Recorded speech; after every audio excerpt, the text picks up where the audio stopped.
On the campus of Vianney High School in West St. Louis County, you will find a forest of sculpture, and there's plenty more where that came from. This is the studio of Brother Mel Meyer, for whom art is truly a religious experience. Ruth Ezell introduces us to this monk whose spiritual and creative lives are closely intertwined.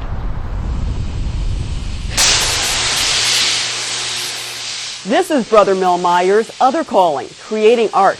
His Kirkwood studio and gallery is filled with the fruits of his labor. Over the past 25 years, Brother Mel has cataloged more than 6,000 works covering several media: watercolor, acrylic, paper, metal, and glass. All this from a man who had never even considered the artist's life until he joined the Marianist order. I didn't feel that I had an artist or calling to become an artist as I joined the order, because we're primarily a teaching order. But after I started teaching, they needed an art teacher. I was very interested in art, so they asked me if I'd like to get a degree in art. So they sent me to Notre Dame for my master's in art, and since then it's all history. Religious themes and commissions from churches dominated Brother Mel's early work.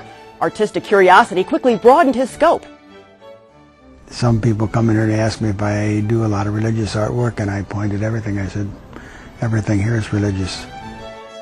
One work on display during our visit appeared so whimsical you'd have to study it to see what it depicts: the biblical story of the 5 foolish virgins.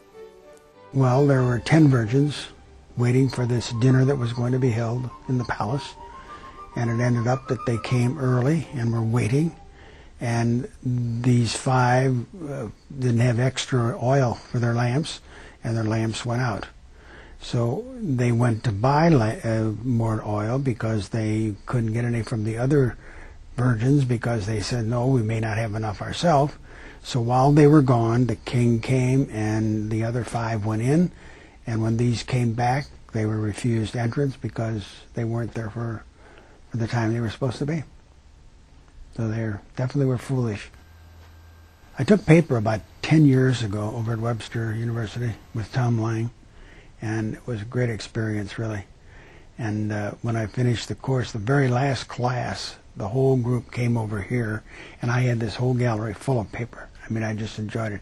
But at that time, I was cooking almost anything to make paper, like grass and weeds and all kinds of things. Now I do a lot of colored stuff with cotton linters, and that's what this one is, all cotton linters, dyed, and done in a different process than we had done at the class. This must take a while.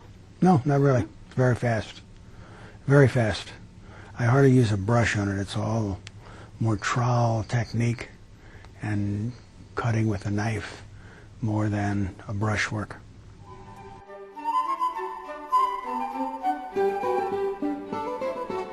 I did a whole series of stringed instruments, mostly hanging on the wall. And then a lady and man came in one day and they saw one of my chairs and asked if there'd be a possibility of maybe making it look a little bit more like the instruments they bought and were hanging on the wall. So it ended up I started with one of these things, which they enjoyed immensely, and then I made a whole series of maybe a dozen of these or more.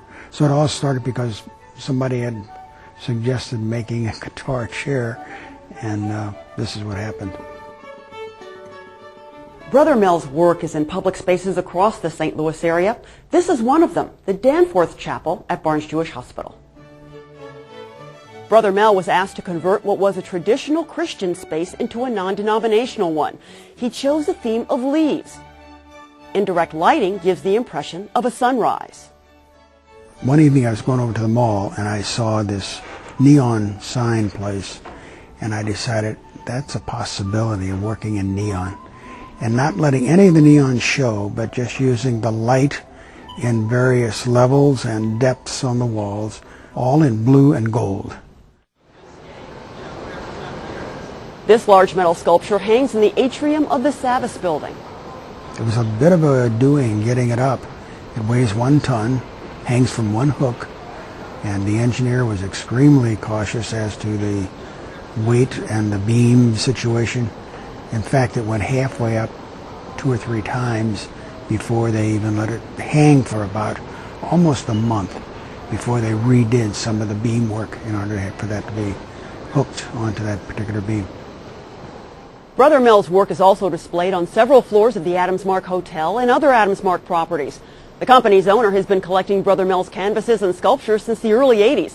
You can even see them in the corporate offices and in the home of hotel magnate Fred Kummer. And I told him he for a while stopped dating his stuff, and all he would just put on Mel. And I said, Brother Mel, you really have to put the date, because one of the fun things about Brother Mel is to see how he evolves and changes, and he's always doing something different.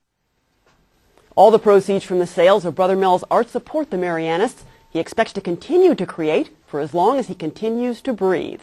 I tell people my next move is across the street. That's where our cemetery is.